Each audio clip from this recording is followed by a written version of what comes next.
podcast Intersection, le rendez-vous des passionnés de technologie et de leur impact sur la société d'aujourd'hui et de demain. Bonsoir, Joe. Comment ça va? Bonsoir, bonjour, ça va très bien? Ben oui, très bien. Cool, écoute... Un autre épisode! Un autre épisode d'Intersection. Bienvenue à notre épisode d'Intersection. Aujourd'hui, je pense qu'on se fait plaisir. Ben oui. On se fait plaisir parce qu'on s'est comme donné une petite mission un peu en mode boule de cristal. Ouais. C'est la thématique. Ouais.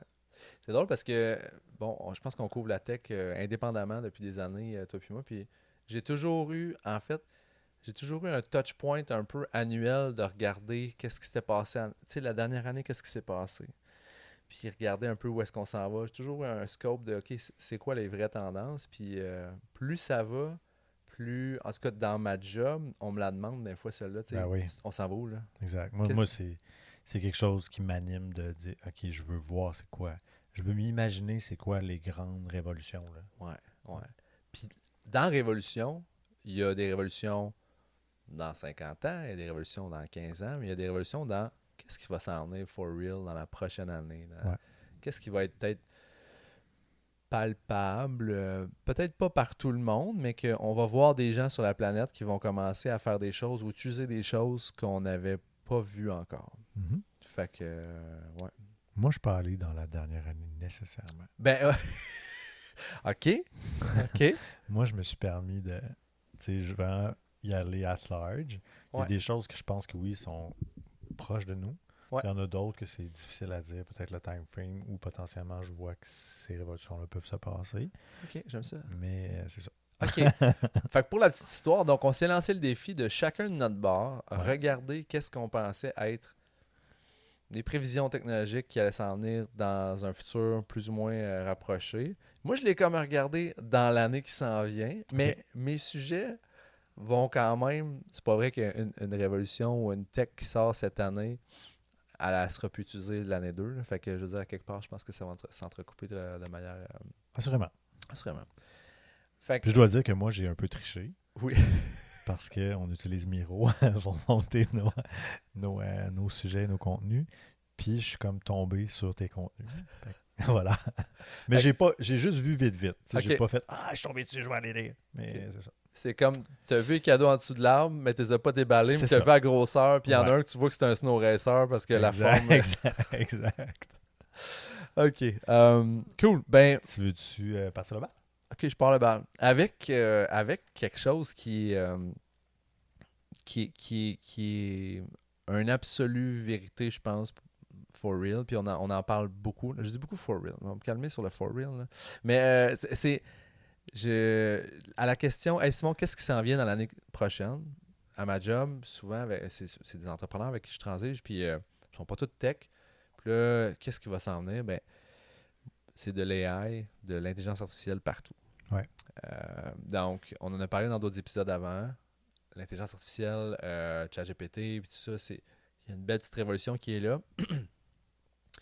C'est un outil qui a été mis dans la main de la masse. Et là, on va commencer à comprendre le scope complet de ce que ça peut faire. Exemple, le jour où... c'est drôle, j'invente ça, je sors avec ça sur le spot, là, mais le jour où la roue elle a été inventée. La personne qui a inventé la roue, elle aurait-tu pu comprendre l'étendue des possibilités qui aurait pu arriver avec ça? Je pense que non. Absolument. Puis tu sais, je pense que il y a des croisements aussi à faire. Là. Je veux dire, cette tech-là va se mélanger avec d'autres avancées qu'on ne connaît pas ou qu'on ne voit pas encore. Ouais. C'est clair que ça amène un pan de perspective là, très large.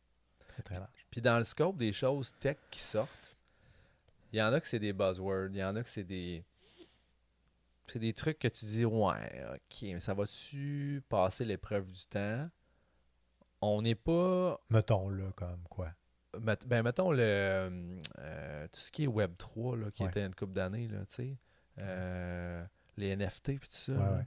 Je te garantis que j'entends plus tant parler de ça. Effectivement. En fait, pas plus tard qu'hier, j'étais comme genre, il faudrait que j'aille moi-même regarder ce qui se passe dans cette space-là parce qu'on dirait que ça doit... Je sais pas. Là, c'est sûr qu'il y a de la recherche encore qui se fait là-dedans, mais ça n'a vraiment pas le prime spot C'est ça, présentement. c'est peut-être plus le même usage, puis le même hype qu'il y a eu, qui était effectivement sur l'idée de le soudainement, tout le monde devenait l'artiste et vendait des œuvres, là, Ouais, c'est ou ça. achetait du stock là-dessus. Ah ouais. Enfin, mais ça reste que je pense que le fond de cette idée-là reste bon encore. C'est Ouais. peut-être juste que le bon usage qui fit avec ça pour le rendre sur l'adhésion globale, mettons, de tous, c'est peut-être pas encore là. Tu as touché à un point qui est vraiment important, c'est le hype. Ouais. Il y a Gartner qui fait Le cadran. le cadran, le hype, le cadran du hype là, de Gartner, les technologies. Fait que Gartner est comme une espèce de une entité, une organisation qui fait du survey sur le niveau de la technologie sur la planète dans plein de pans. Puis à chaque année, ils ont leur espèce de charte du hype qui est là. Puis c'est comme la courbe de la désillusion. Puis tout le monde est super dans le high. Là, tu t'en vas en bas complètement. Puis à un moment donné, on est comme genre, on réalise que voici où est-ce que ça va se stabiliser cette affaire-là. Mais il y a comme toujours une espèce de ah, c'est malade, c'est fou. Jusqu'à temps qu'on réalise que ouais, peut-être pas tant que ça. Puis c'est pas encore assez épuré, c'est pas assez travaillé. Jusqu'à temps qu'on le raffine. Puis là, on puisse vraiment penser à ce à quoi ça va servir. Ouais. Puis il y a ça dans le concept un peu de toutes les affaires qu'on va jaser aujourd'hui, j'ai l'impression. Il y a la notion de hype. Mais dans le cas de l'AI, je suis pas sûr que c'est pas. Il y a un hype, mais je pense que c'est un hype qui va quand même perdurer. C'est sûr que dans 20 ans, on va peut-être se dire hey, crime, on peut-être d'autres avec notre petit chat GPT quand on va avoir notre assistant robot qui va se promener puis qui va nous parler comme un humain. Puis bon, je suis dans de la sci-fi, mais peut-être ça, je pense qu'on va se rendre là éventuellement, même s'il y a des bouts qui font peur de ce que je viens de dire là. Mais pour le plus concrètement, parce que moi je le regardais dans l'année qui s'en vient, c'est des use cases. Tu sais, il y a de l'AI dans des outils actuels, mais il y a des cas d'usage qu'on n'a aucune idée. Puis moi, cette année, je m'attends à ce qu'il y ait énormément de cas d'usage qui pop. C'est déjà le cas. Il n'y a pas une journée qu'il n'y a pas un cas d'usage qui existe, qui pop pas, qu'on ne savait pas qu'on aurait pu mixer ça ensemble. Encore là, tu sais, on en parlait dernièrement, puis c'est juste niaiseux, il fallait juste penser. On parlait au dernier épisode un petit peu du calendrier scolaire. Ouais. C'est pas compliqué. La commission scolaire, à chaque année, elle met un PDF super archaïque avec des dates dans un triangle, des dates dans un losange, des dates dans un cercle. Puis là, à mi-temps, moi, ma blonde, puis là, à mi-temps, elle m'envoie 30 invitations sur mon calendrier pour tout mettre ça. Quand tu prends le PDF, tu le garoches dans un AI, il comprend le contexte, tu dis peux-tu, s'il te plaît, m'extirper les dates de congé, de ceci, de cela? Mets-moi ça dans un fichier, puis on met ça dans un calendrier. Là, je vais donner un truc aussi à ta blonde. Vas-y. Au lieu de faire 30 invitations, tu fais un calendrier. Ouais, c'est ça. Et tu shares le calendrier. Exactement. C'est ça. On serait rendu là, mais on va skipper ça. Ouais, non. On va skipper ça. On va skipper ça, oui et non. Peut-être que non. Peut-être qu'on ne va pas le skipper. Puis peut-être que l'usage va venir, on le souhaite, du centre scolaire qui va fournir un fichier préfet ICS, iCall, Google Agenda, et limite, tu télécharges le fichier, pouf, tu mets ça dans les affaires et c'est réglé. Sans réouvrir la boîte de Pandore de l'autre épisode d'avant, mais oui, tu as raison, il y a peut-être une... Et what if, si en plus, il pouvait manager le calendrier, ce qui fait que ta journée pédagogique, flexible, au moment où finalement il y a une tempête, on la flush, ben, elle n'est plus dans le calendar, puis pas te poser la question, hey, cette mobile-là, est encore bonne? Ça serait malade. J'ai reçu un courriel de la secrétaire, je pense, à ta minute. Puis elle s'est mêlée, fait qu'elle en a renvoyé un. Avec 2 erratums. Pièce jointe, en tout cas. QR code, code QR à scanner pour ouvrir le PDF. En tout cas. Fait que, AI partout. Écoute, il y a ça, moi, qui me fait que c'est sûr que ça va se passer. Je regardais, il y a quelques semaines déjà, il y a ChatGPT 4o qui est sorti, qui est une version qui appelle eux autres, j'allais dire omnicanal, mais c'est multimodal. Donc, en français, là, qui permet de...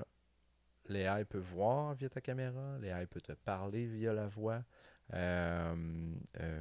peut créer des images aussi, peut comprendre des images. Donc, ça devient une espèce encore là, c'est un use case qui est là. On mixe plusieurs médias potentiels, voix, images, vidéos.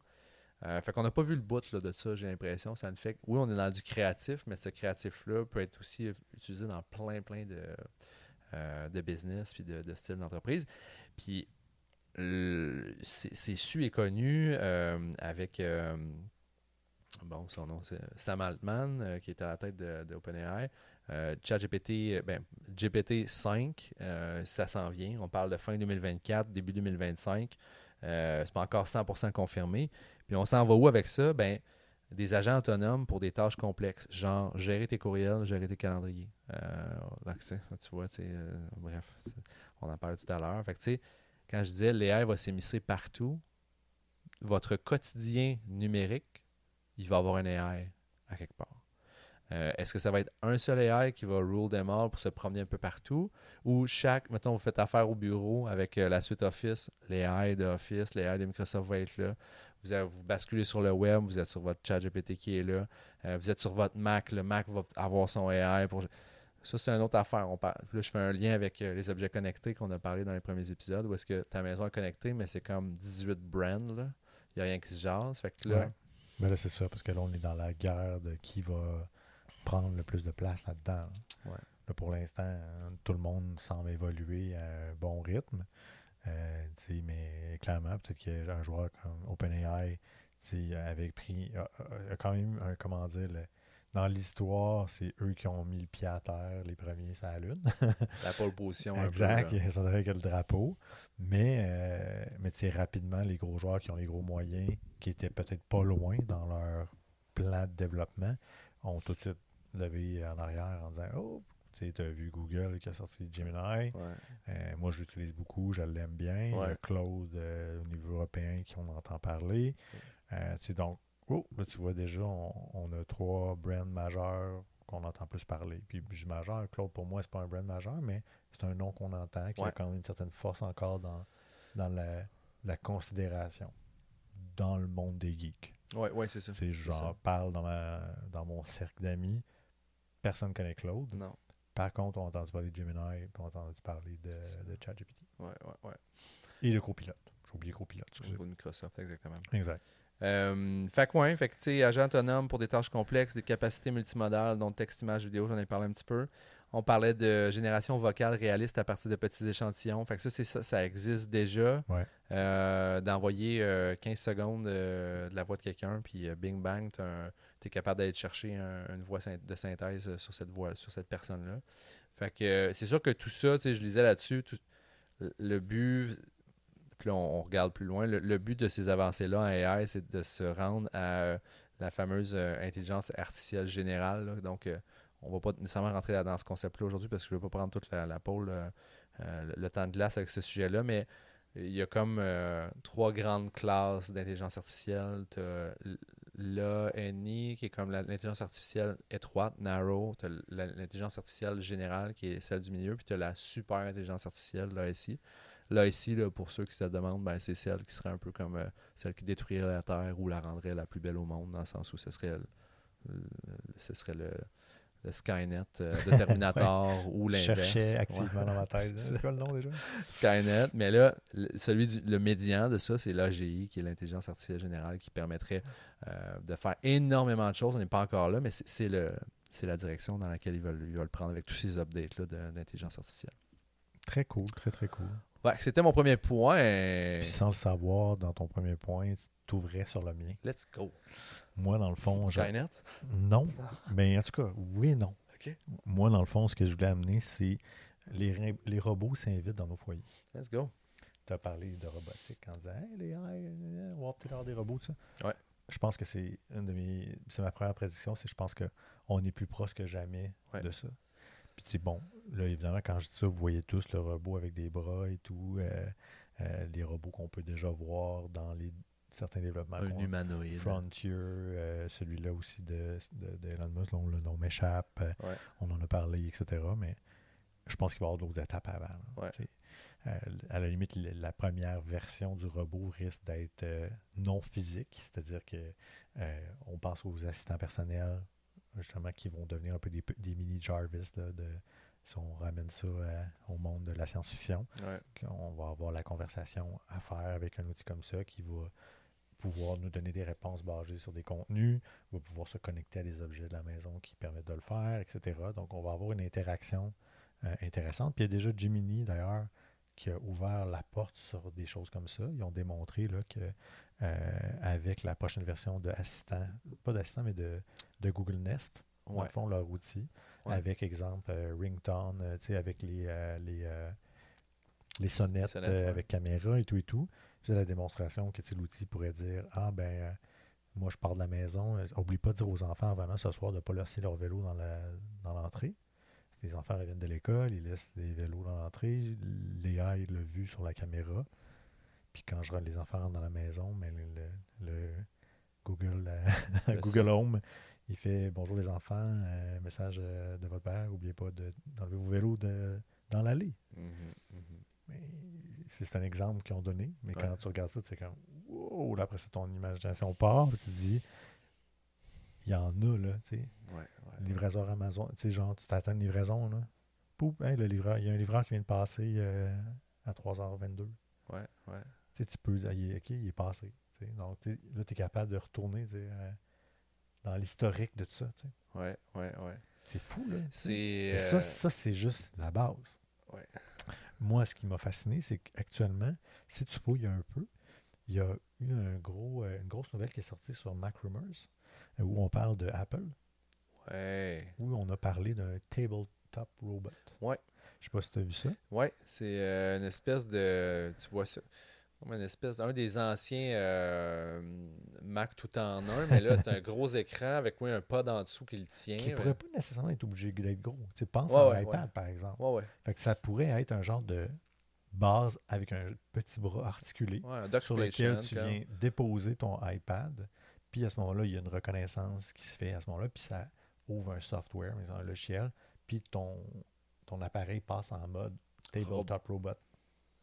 Puis l'avantage, c'est qu'encore une fois, sur un dispositif comme ça, on peut s'imaginer, puis c'est ce qu'on voit un peu dans les dessins qu'on perçoit, c'est que ce truc-là peut s'articuler, va tourner en fonction d'être dans le sens de la personne avec qui qui interagit. On peut même s'imaginer qu'Apple va pousser la note pour y mettre 2 yeux, une bouche, puis dans l'interface. On le voit, là. Exact. Ouais. Fait que là, soudainement, on est passé de l'assistant qui est comme physiquement, qui ressemble pas à un robot, à quelque chose qui commence à ressembler à un petit robot, mais qui bouge pas. T'sais? Ça s'invite dans nos maisons. Fait qu'on stimule c'est l'adhésion tranquillement, pas vite. On commence à rentrer l'idée dans les foyers, puis à un moment donné, on se retourne, puis là, soudainement, il y en a qui peut-être seront des vrais robots comme on se les imagine. Ils sont bons et puis sneaky, ces compagnies-là, d'essayer de rentrer ça tranquillement, pas vite dans nos maisons. Je me rappelle de Google Home, là, que je pense que j'en ai déjà parlé, que tu t'abonnais à Spotify, il en donnait. Fait que, puis c'est ça, t'en feed to the masses jusqu'à temps que ça devienne une normalité un petit peu. Fait que, parce que tout ce qui a unlocké ça, si on peut dire, c'est 2 grandes choses. Hein. C'est, pour ce qui est de l'aspect utilitaire, c'est l'AI. Donc, d'avoir maintenant un cerveau, quelque part, là, d'être capable d'avoir justement cette conversation-là avec l'outil, puis de savoir que le résultat qu'il va te donner va être basé sur une quantité, un LLM incroyable, une base de données qui va te sortir des réponses qui ont du sens. Ça, c'est une percée majeure pour la robotique. C'est majeur, oui. Puis le deuxième élément qui est en train d'évoluer tranquillement, c'est le fait de la batterie, l'autonomie, qui a un héritage actuellement qu'on est en train d'avoir de la tech, donc les téléphones et tout ça, qui est là rendu dans les véhicules automobiles, qui tantôt va peut-être effectivement devenir un avantage qui va se traduire par une technologie plus efficace dans les automobiles qui va ensuite se transformer dans des appareils comme potentiellement un petit robot. Absolument. Donc encore là, même en termes d'autonomie, on peut penser à votre Roomba. Là. C'est déjà dans nos foyers, c'est déjà un robot. Puis tu sais, qu'est-ce qu'il fait le Roomba quand il n'y a plus de batterie? Il retourne sur son docking station. C'est ça. Donc, tu sais, quand on se projette, on pense à ça, ben, tout ce que ça prend, c'est des gens qui seraient prêts à accepter ça, que ça entre dans leur foyer. Là. C'est toujours un amalgame de tech, tu sais, je veux dire, quelque part, tu regardes l'ordinateur moderne, c'est un amalgame de petites, c'est une somme de petites découvertes, de grandes et de petites découvertes, puis à un moment donné, l'un met ça avec ça donne ceci, puis après ça dit qu'on va faire telle affaire, pour donner une espèce de... Fait que cette espèce de robot-là autonome sera la somme de plein de technologies indépendantes, puis là, on est plus proche que jamais d'avoir mis le doigt sur plein de composantes ou de familles de composantes très core à faire un robot qui va être très autonome et Absolument. proche de nos rêves de science-fiction. Là, tu sais. Ouais, ouais.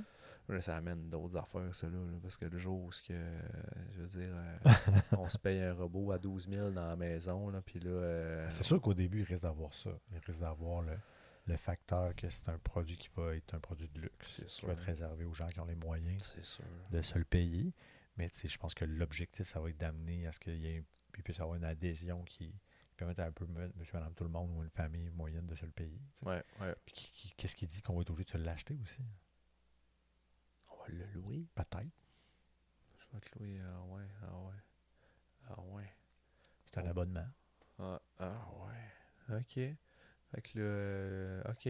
Jessie, la robot femme de ménage, arrive chez nous, puis elle est là pour... On extrapole, tu parles des niveaux de services disponibles basés sur l'abonnement que tu payes pour ton robot. Hein. Ah mon Dieu, puis là, je vois déjà les hommes célibataires se taper je paye le premium level YouPorn. J'allais pas là.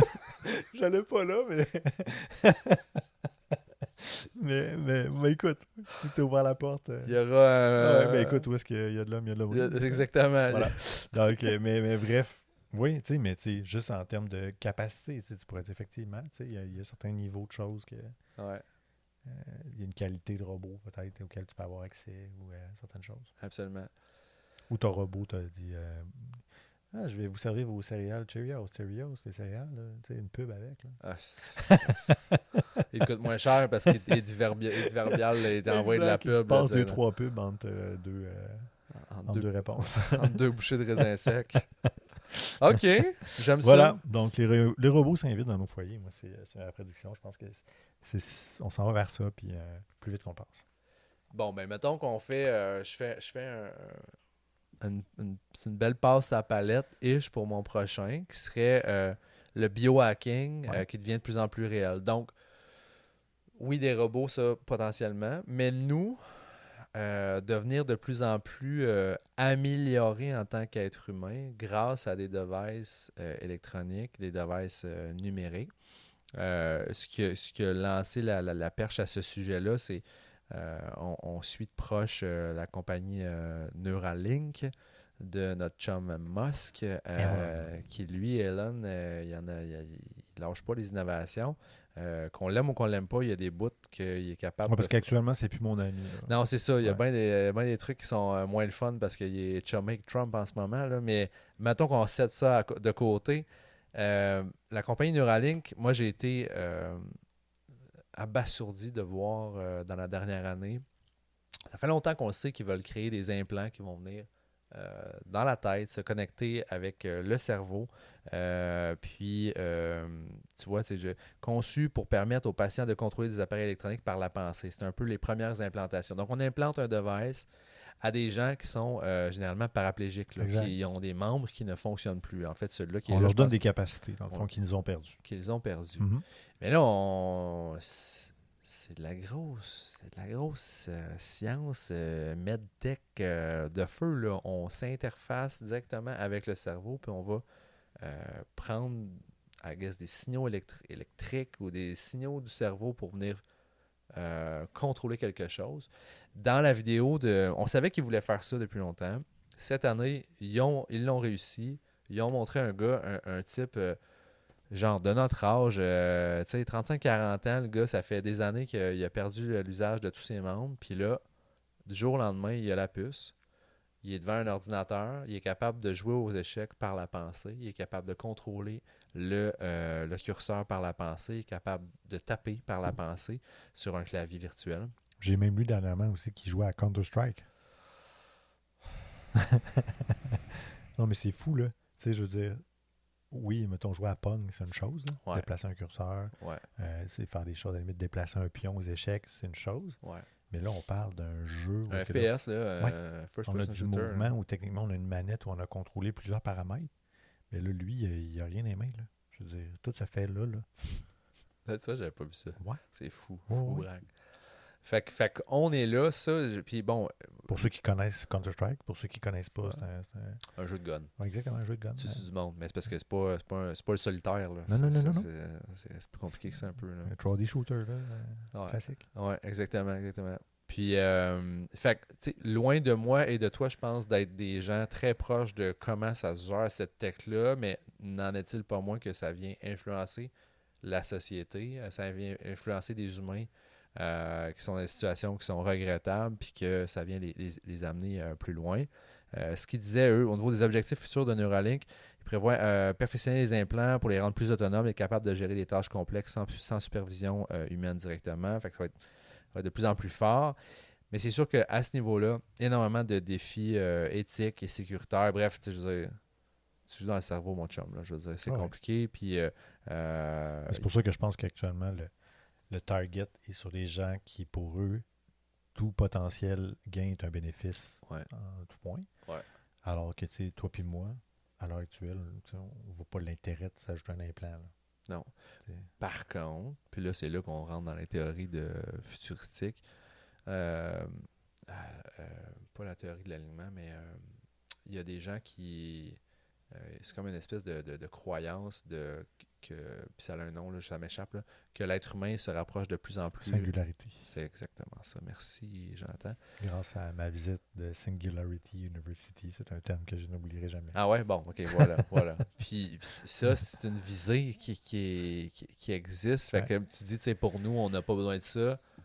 Ben, il y a du monde qui aimerait ça, peut-être, que même si j'ai pas un bras qui me manque ou je suis pas en chaise roulante, j'aimerais améliorer. Puis là, ça amène à tweaker l'humain. Là. Puis là, ça, tu rentres dans un bout un peu... Science-fiction. Oui. À fond. Ouais. Mais je pense que peut-être pas bientôt, mais on va être rendu avant. Il va y avoir éventuellement du tweaking. Là, je vais loin, là, mais moi, je pense qu'on va être capable d'améliorer des trucs à notre corps humain. Même si on n'est pas malade, là, on va pouvoir comme enhancer des affaires, améliorer des trucs. Puis ça... Qui sommes-nous pour jouer avec la création de Dieu? Non, mais écoute, moi, j'ai jamais autant écouté de science-fiction en me disant ce que je vois là qui est très créatif, ben peut-être que c'est. Il y a peut-être un horizon pour ça. Ouais. Parce que c'est fou quand tu regardes ça puis tu reviens en arrière. Il fut un temps où il y avait quelques éléments de la science-fiction qu'on dit ouais, check ça c'est plausible, ça peut arriver. Puis j'ai comme l'impression qu'on dirait que là, tout ce qu'on voit dans la science-fiction a comme un potentiel qui est plus important que jamais. Hey, moi, je suis excité par ça. Ça me fait peur. C'est ça, mais ça fait peur, là. C'est impressionnant. Fait que ce que tu dis là, les films de science-fiction où toi, t'es-tu un hybride ou t'es naturel, là, je veux dire. Tu te rappelles-tu de Johnny Mnemonic? Oui, exactement. Avec Kenny Reeves. Oui, avec Kenny, oui. Où, dans le fond, il était un transporteur. Tout ce qu'il avait dans le cerveau, il avait effacé une portion de son passé pour faire place à un disque dur.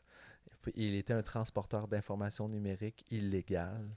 Écoute, c'est loin. Oui. Mais bref, ça, là, tu fais comme ok, fou. Hey, les producteurs qui ont pensé à. Les réalisateurs qui ont pensé à ça. Des capotés, c'est là. Il a fumé du bon, là. Ouais, puis... Mais turns out qu'il y a du monde qui ont pris ça puis qui ont fait comme il faut faire ça. Ça serait hot. Puis tu sais que la technologie puis les avancées scientifiques amènent à ça. Là, exact. C'est impressionnant. Là. C'est très impressionnant. Fait que, même dans le bio aussi, moi, une tendance que je vois, c'est la capacité de reproduction d'organes. On peut printer un organe. Ouais. Ça, c'est des choses qu'on n'entend pas tant parler encore beaucoup, mais il y a des percées qui se sont faites là-dedans. Puis assurément, il y a des chercheurs puis il y a des gens qui travaillent très fort là-dessus parce que avec toutes les avancées qu'on a sur l'ADN puis tout ça, d'être capable de reproduire un organe qui va être non rejeté par ton système parce qu'il va avoir la signature originale. Ouais. C'est capoté, là. C'est capoté. Fait que c'est des choses, que oui, on en parle aujourd'hui puis on a l'air de des extraterrestres. Mais je ne sais pas dans quel horizon, mais il y a assurément un horizon où ce genre de choses-là, potentiellement, sont possibles. Pourquoi? Parce que, à quelque part, je pense que l'humain a toujours été intéressé par l'idée d'avoir la plus grande durée de vie possible. Le rêve d'être éternel et immortel. Le confort ultime aussi, je pense que c'est une recherche du confort. Puis là, déjà là, on est extrêmement... On est dans de la watt. Là, oui, vraiment. Du moins, en tout cas, de notre côté ici de la planète. Là, je veux dire, on est dans la grosse watt, mais ouais. L'humain a toujours visé énormément plus haut. Mais on l'a dit, là, on est dans la boule de cristal. On s'est dit qu'on se permettait d'aller très loin. Fait que c'est correct que vous ne soyez pas nécessairement raccordé à 100% sur ce qu'on vous dit aujourd'hui, mais ça reste que il faut quand même regarder ça. Puis il faut se dire qu'il y a quand même des signaux importants là, qui permettent de croire que c'est des choses qui peuvent se concrétiser. Exactement. Ouais. Fait que Neuralink, moi Neuralink. c'était ça. C'était mon boule de cristal. J'ai hâte de voir les prochains parce qu'ils vont en mettre dans d'autres humains cette année.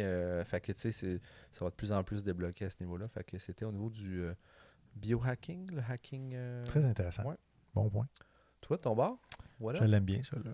OK, ton Puis, prochain? je suis allé avec une accroche vraiment pour provoquer un peu la réaction puis des gens, puis la réflexion là-dessus. Moi, ma deuxième prédiction, c'est que l'informatique quantique, c'est la bombe nucléaire des temps modernes. Oh, OK. Ouais. OK.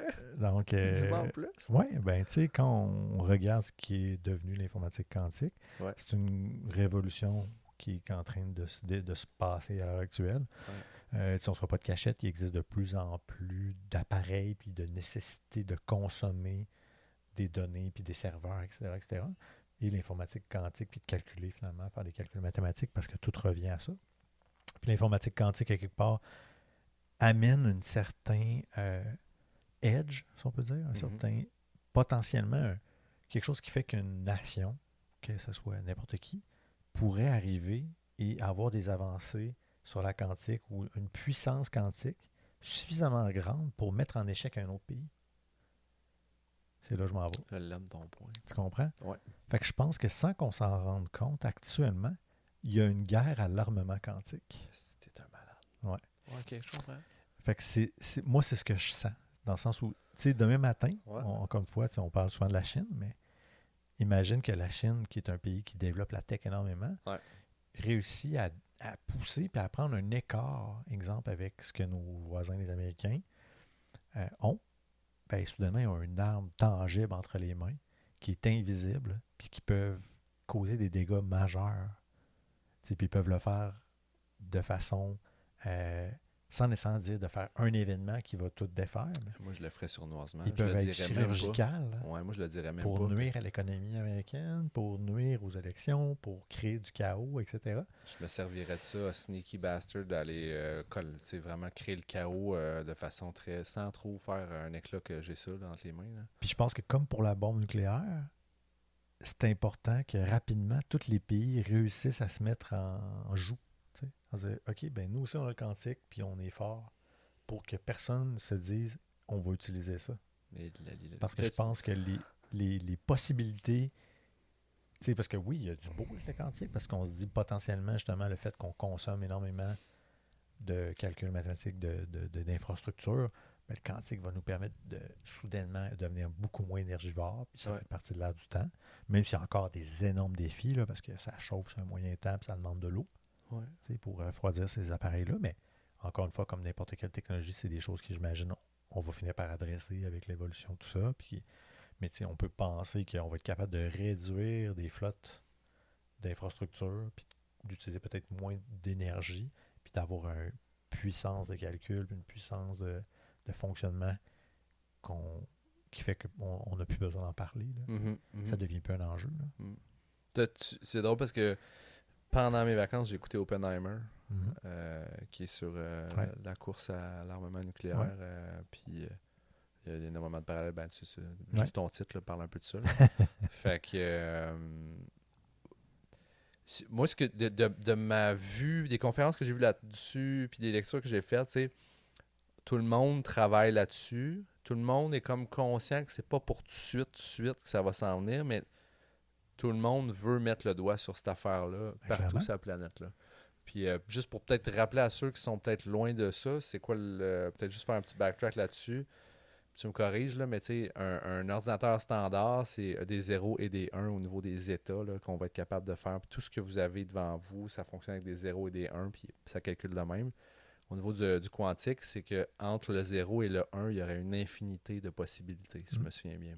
Je ne suis pas aussi connaisseur que toi sur le sujet. Bon, ben, de mémoire, puis vous me corrigerez, mais c'est le fait que... je ne suis pas allé dans le technique là, du quantique, mais je suis plus sur la théorie puis le concept en soi. Puis ça amène au concept qu'il y a du calcul. Le meilleur exemple que je peux donner, c'est que, mettons, quand je rentre sur, moi, je suis chez TD ou chez Desjardins, hacker ton mot de passe.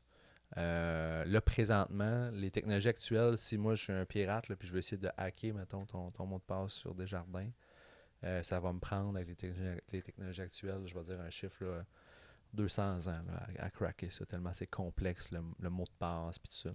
Avec la technologie quantique, comme il y a une puissance de calcul qui est jamais vue, on est capable de réduire ça à je sais pas moi, un quart de seconde, puis on trouve. Donc, ça fait que la personne qui a ça entre les mains, qui réussit à rendre ça à l'échelle, parce que tu dis il y a des enjeux je pense, de chaleur qui est là, puis le matériel aussi, là, quand tu vois à quoi ça ressemble, cette patente-là, c'est une espèce de cloche de verre avec des trucs là-dedans, tu sais, c'est bien compliqué, là, mais la personne qui va être capable, puis ça fait pas encore énormément ce qu'on pense théoriquement que ça va être capable de faire en calcul, mais lorsqu'on va se rendre au calcul qui est possible, ça va être rendu comme un bâton à l'âge de pierre versus ce que on pourra avoir dans les mains là, avec la technologie quantique. Fait que j'ai bien ça étant ton laptop. Ouais, c'est ça. Mon laptop, là. Ouais, fait que c'est...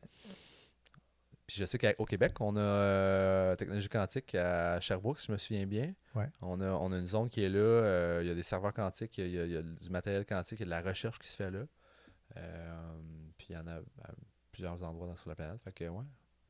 Intéressant. Ouais, je trouvais que c'était comme intéressant. Puis, comme tu dis, tu as écouté Oppenheimer. Puis, tout ce que tu as décrit comme élément, ça se rejoint. Justement, on en parle pas tant.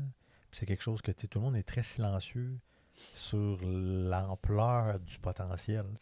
Ouais. C'est un peu la même chose là, avec le nucléaire. Là, c'était comme ça a l'air qu'eux autres ils ont développé de quoi, puis ça jouait un peu par en arrière. Ouais.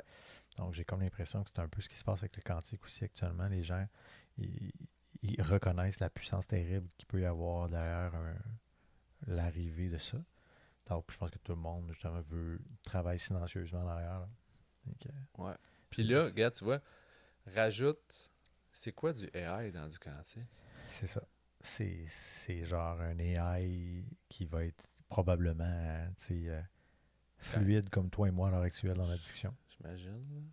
Je sais pas, j'ai jamais fait l'appariement des deux en ce moment. Le quantique, pour moi, c'était pour calculer beaucoup de choses. Puis l'AI, à sa plus simple expression, c'est des maths. Là. Ouais. C'est des calculs de probabilité puis c'est du traitement.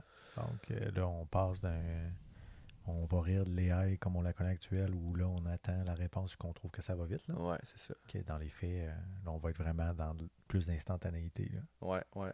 Puis c'est pas tout le monde qui parle de ça. Comme je te dis, moi, je vais dans les conférences de tech, puis là, oui, il y a des gens d'IBM qui arrivent et qui en parlent, mais ça fait pas la tribune tant que ça. Là, oui. On sait que ça existe, mais c'est pas ça qui fait genre. Il faut se poser la question du pourquoi aussi. C'est parce que c'est pas tant avancé encore, ou parce qu'effectivement, il y a une certaine réserve par rapport au fait que c'est une arme qui, à mon sens, peut être terriblement puissante. Là. Et, comme dans Oppenheimer, les êtres humains, là, on fait des découvertes grâce à nos scientifiques, beaucoup. Ouais. À moins que ce soit toi qui fasses dans un party, tu mets deux affaires ensemble, tu te dis j'ai découvert de quoi, là, mais tu sais, je pense que toi et moi, on n'est pas des scientifiques. Les scientifiques en tant que tels font des recherches. Dans Oppenheimer, ultimement, tous les scientifiques se connaissent. Les sommités dans des domaines se connaissent. Ouais. Fait que si c'est un Chinois, puis si c'est un Américain, un Canadien, n'importe quoi, quelqu'un en France, ils vont peut-être mettre le doigt sur le truc, mais là, ils sont dans des continents, des pays complètement différents, avec des perspectives différentes et des orientations différentes. Exact. Bref, tu sais. Allez voir Oppenheimer, vous allez tout comprendre. Si tu l'avais pas vu, écoutez-le. C'est super intéressant. C'est long, on peut l'écouter en 2 shots. Là. Ma blonde n'a pas toffé. mais c'est très, très voilà, bon. Je suis en gauche, mais je trouvais ça intéressant comme prédiction. Très cool. Bon, comment je rattache ça à mon autre sujet? Je suis pas obligé. Non. Il n'y a pas d'obligation. Écoute, non. Je vais y aller peut-être d'un... Puis en même temps, tu sais, mes points, c'est des affaires... Mes prédictions, toutes mes prédictions aujourd'hui, c'est toutes des affaires qui sont là depuis un petit moment, mais qui vont prendre de plus en plus de place. Beaucoup, je pense. l'AI partout, on a un petit peu tout ce qui s'en vient, ça va être gros. Le biohacking avec Neuralink, on en a un petit peu, mais je pense que ce qui va pouvoir s'en venir va être encore plus gros dans les prochaines années. Oui, puis là, on entend juste parler de Neuralink, mais il y a sûrement des produits Ben oui. qui existent qui ne veulent pas être mainstream encore, puis qui font leurs travaux on the side. Là. Genre, c'est ça. Genre, OK, side note, là. Je sais pas sur quel site j'étais. C'est la startup la plus qui a aucun Christi de sens, mais que c'est fucké. Bref, il y a une startup, je pense aux États-Unis, qui clamait ramasser des fonds parce qu'il avait trouvé comment faire la transplantation d'une tête complète. OK.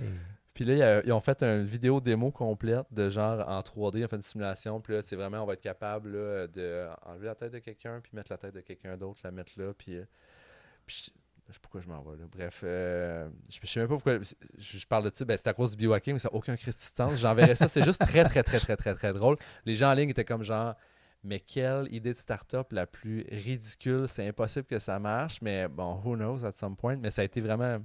C'était quasiment un meme sur Internet qui avait vraiment des gens qui avaient voulu partir de cette start-up-là.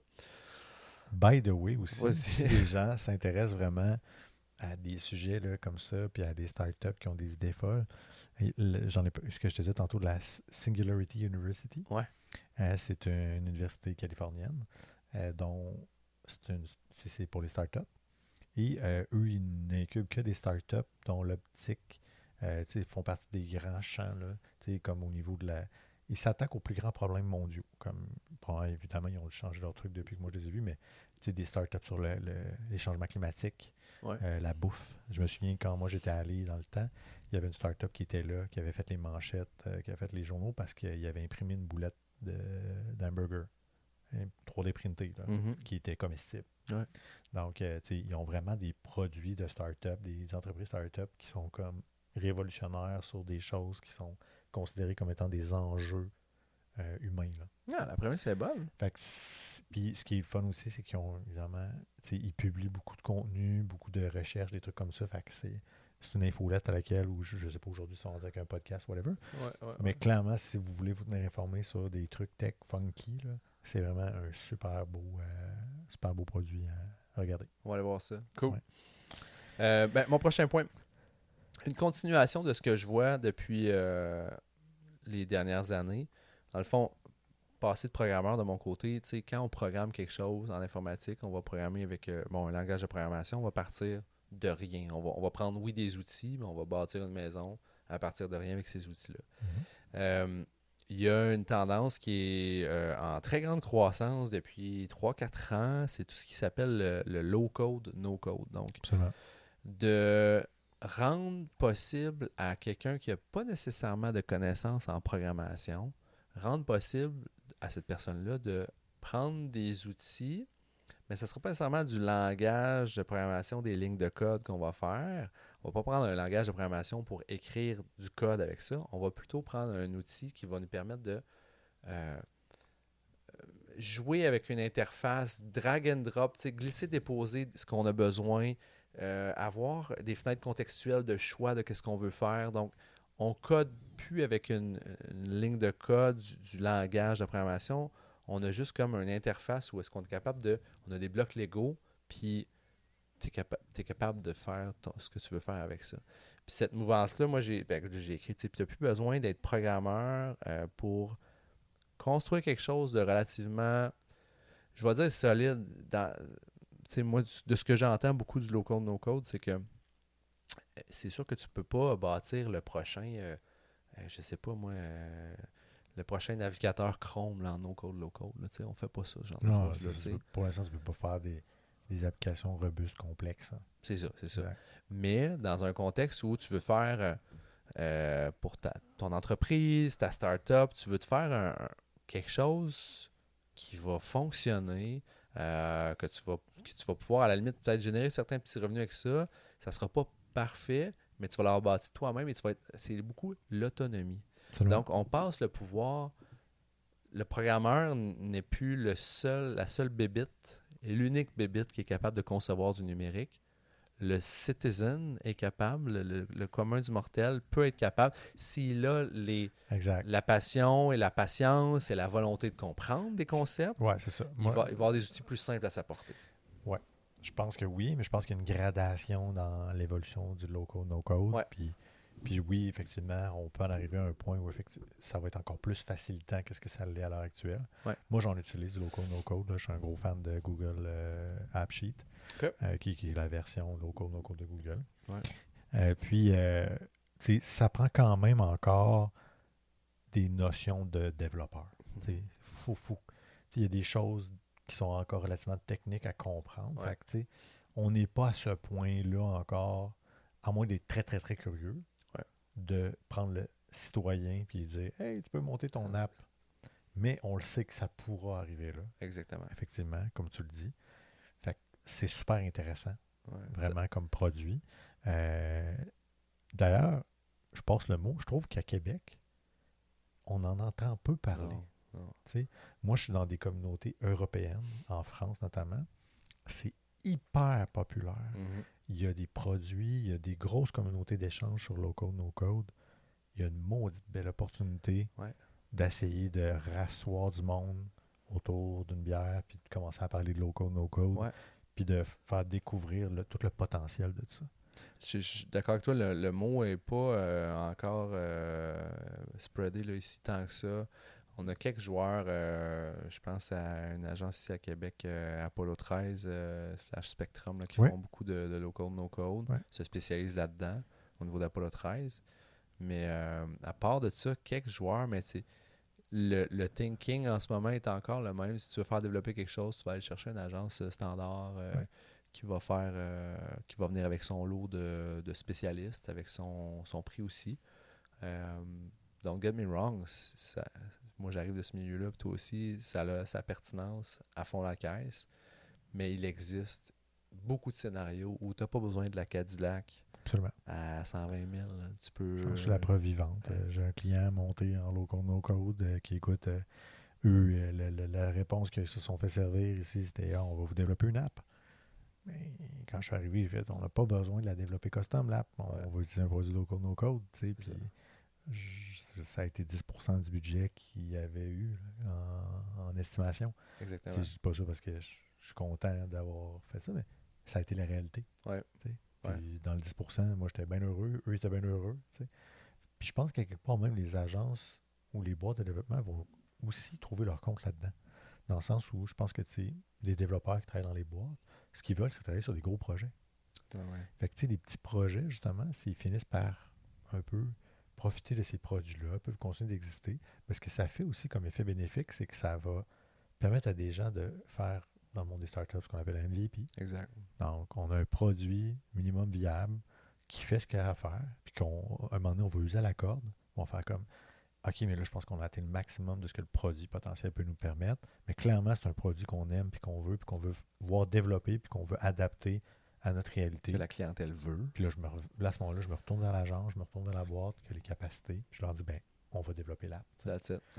Fait que là, ça devient plus facile de justifier l'investissement puis de voir cet horizon-là. Là. Fait que moi, je pense que les deux vont ensemble. Là. Il y a une clientèle pour ça. Il y a un momentum pour avoir besoin de ce genre de choses-là. Ouais. Faut se trouver des gens qui connaissent ça. Ou si à l'interne, je te donne un exemple, chez nous, chez Entrepreneuriat Laval, la startup incubateur à startup universitaire, à l'Université Laval, on avait, au lieu d'avoir une solution pour gérer un peu notre CRM puis notre workflow avec tout notre monde, on payait pour une plateforme X qui existait, qui était juste pour ça. On a tout refait en Airtable. En fait, je me suis fâché un été, là, puis j'ai dédié des heures à chaque semaine pour avancer ça. Tout fonctionne en Airtable, puis on est capable de tout faire avec ça. Mais bon, j'aime ça, puis c'est le fun, mais... Puis ce qui est le fun là-dedans, c'est que ça vous donne aussi le knowledge, la connaissance interne pour faire évoluer certaines choses. Alors que, à l'heure actuelle, dans le modèle qui existe, c'est que tu t'as développé une app, tu achètes quoi, il faut que tu investisses, ça coûte beaucoup plus cher. Il faut que tu aies de la disponibilité, c'est pas toujours évident.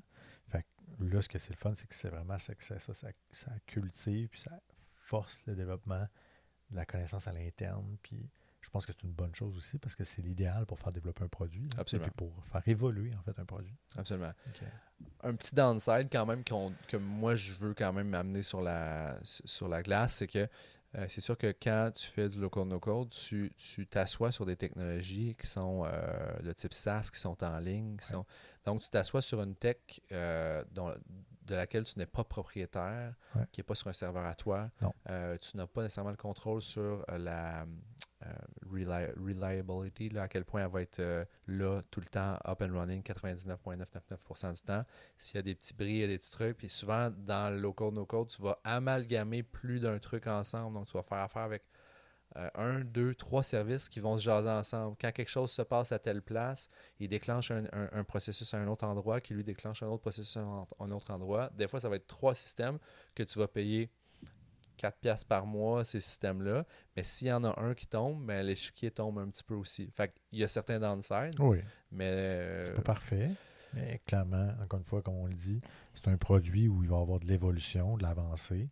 Fait que ça va rendre peut-être ça va éviter peut-être d'amplifier ces phénomènes-là. Puis ça peut rendre standardiser certaines façons de connecter les systèmes aussi, etc. Donc, en même temps, tu peux dis, le uptime à 99.9, je veux dire, je peux avoir développé mon app moi-même, l'avoir mis dans un App Store ou dans un Android Store. Puis, pas à l'abri que ça pète. Là, exactement. Fait que, il n'y a rien vraiment qui est à l'abri, mais je comprends un peu le point qu'effectivement, là, le danger, c'est que ça fait qu'on connecte plus d'éléments externes pour arriver à nos fins versus avoir un produit où on va développer tous les éléments dans un seul bloc monolithique. Là. À nous seulement, puis on va contrôler plus de portions du casse-tête.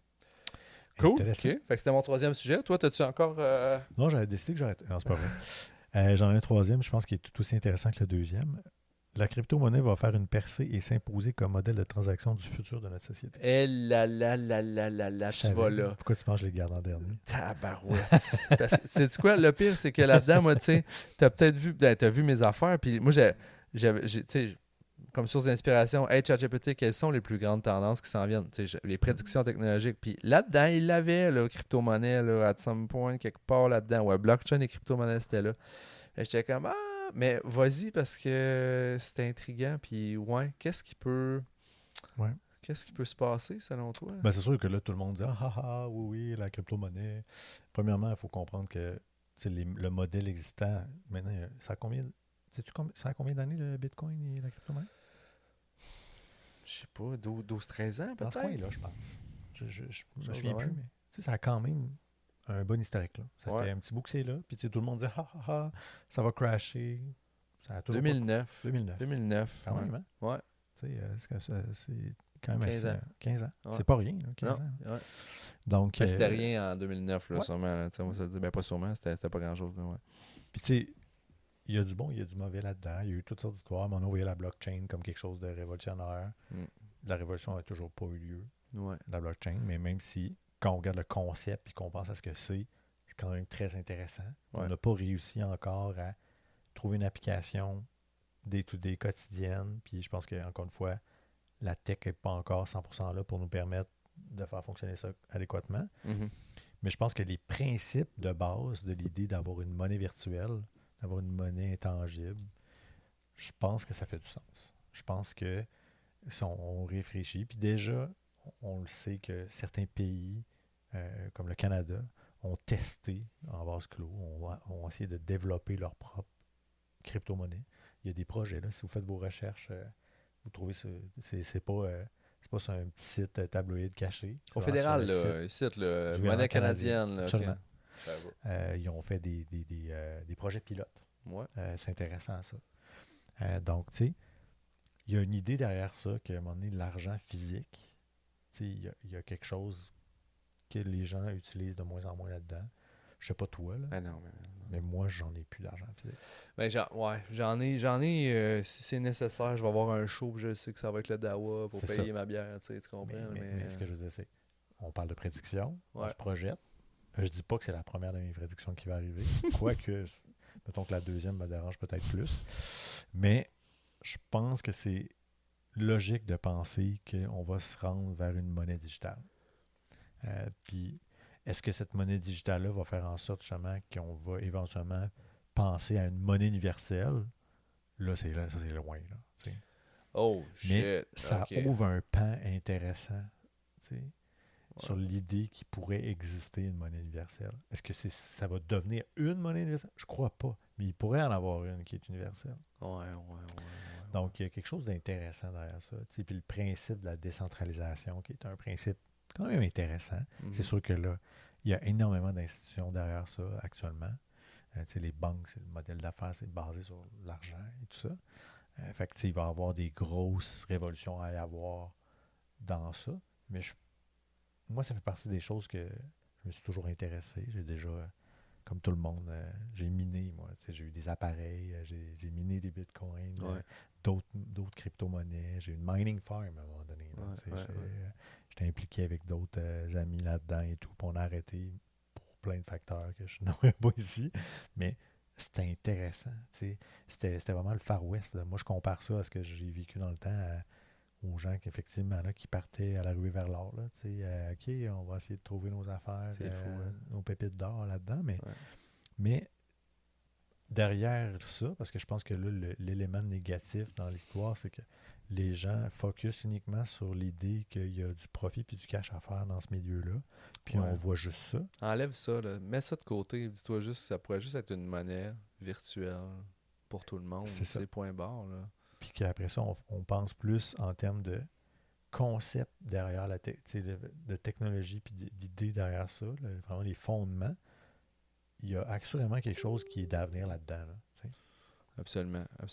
Puis, à quelque part, je t'entends, puis je me dis, tu sais, le concept, je pense qu'il sera pas adopté demain matin partout, mais je pense que s'il y en est bien un qui va pas mourir, le concept d'une monnaie virtuelle, je pense que c'est celui-là.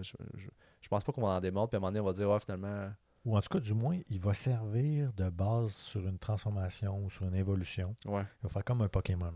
Il va évoluer. Il va évoluer, il va se transformer. Tu sais, ce que je veux dire, c'est qu'il va sûrement servir de base technologique, que justement, à un moment donné, il y a des gens qui vont commencer à connecter d'autres avancées technologiques à Ouais. ça, puis qui vont faire comme, hey, et voilà, on a une innovation, on a quelque chose qui ressort de ça, qui fait que là, on a quelque chose de sérieux sur un produit de monnaie digitale. Mhm, J'ai fait par exprès pour dire crypto-monnaie et tout, mais Ouais. ma croyance personnelle, c'est vraiment ça. C'est de voir que toute l'énergie et tout ce qui a été mis dans ça et qui est encore là et qui existe, Ouais. qu'on le veuille ou non, Ouais. qu'on aime ça ou qu'on n'aime pas, ça peut pas faire autre chose, à mon sens, que mener à autre chose. Mhm. Je vois pas comment ça peut juste tomber raide mort. Tu sais, je veux dire, à l'heure actuelle, on prévoit la mort du Bitcoin à chaque année. Ah ouais. Puis d'année en année, ça survit. Puis Ouais. la capitalisation qu'il y a là-dedans Ça va. est croissante. Là. À date, là, j'ai le goût de dire Bitcoin price, ça allait bien récemment, je pense. Quand même, ça vaut 79 000. Ouais. OK, ça va mieux que ce que je pensais. Là. On est dans. OK, on est quand même dans un beau high. Là. Ah non, absolument. Fait que, Ça tu sais, fait un bout que j'ai pas checké ça. Je pense que j'ai dans un compte un point 0. En tout cas, avec le beau-père, j'avais acheté. On a acheté 1000 pièces de Bitcoin juste. Mais ça te donnait pas un Bitcoin. Non, ça non, te donnait absolument. une fraction de Bitcoin, mais mais la bonne chose que tu fais, c'est que tu prends ça et tu l'oublies. je l'ai complètement oublié. C'est ça. Mais C'est là, je suis merveilleux. content de voir que ça va bien. Oui, exactement. Mais je pense que c'est ça. Moi, le point que je vais amener là-dedans, c'est vraiment sur le fond, sur le principe que cette technologie est là, qu'on l'aime ou on l'aime pas, puis qu'elle peut juste amener vraiment à l'histoire de la révolution de la monnaie comme on la connaît pour l'amener à devenir une monnaie digitale. Ouais. Un nouveau chapitre de la monnaie là, qui pourrait s'en venir là, grâce à ça. Très hot, ouais, absolument. Ben, je suis en ligne là-dessus. J'ai hâte de voir où ça va j'ai hâte de voir quand ça va s'opérer, tout ça. Parce qu'il y a tellement d'acteurs et de gros joueurs. Tu sais, le domaine financier, les banques, là, c'est pas un petit joueur à faire bouger, mais au moins, je pense qu'ils sont sensibles. Là, je regarde les Wealthsimple de ce monde. Bon, c'est pas une banque, mais je pense que ça a été racheté. En tout cas, je pense que tu connais Wealthsimple, qui est Ouais. comme. Ouais. Ouais. Je sais pas si ça a été racheté, mais en tout cas, c'est quand même un gros joueur là-dedans. Sais-tu quoi?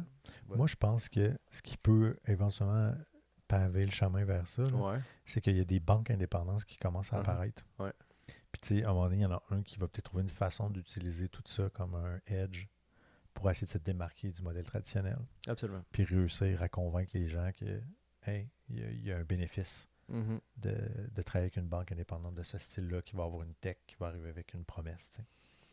Il y en a peut-être même déjà qui existent, qui ont déjà cette promesse-là, mais qu'à l'heure actuelle, l'adhésion n'est pas là parce que les gens sont sur l'histoire de ce qu'on entend qui est malheureusement que très peu positif sur ce qui se passe avec le monde des cryptos. Tu as parlé des NFT tantôt, ces affaires-là. Il y a juste beaucoup de hype puis d'histoires de c'est la pègre et la mafia qui blanchit de l'argent. Ouais. Donc, juste un rappel que avant que la crypto-monnaie existe, la mafia et la pègre existaient déjà. Il y avait déjà des moyens de blanchir d'argent.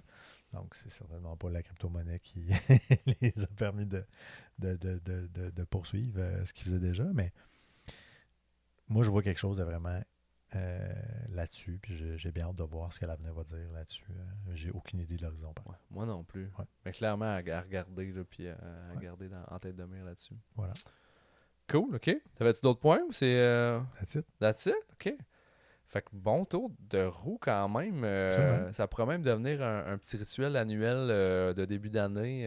Non, moi je pense que c'est super intéressant. Moi je le fais parce que j'aime ça, puis toi aussi. Fait que à la base, je pense que ça peut être chouette de refaire l'exercice, puis OK, on sort notre boule de cristal, puis on fait l'exercice avec plaisir. Puis même, je lance l'appel à nos auditeurs.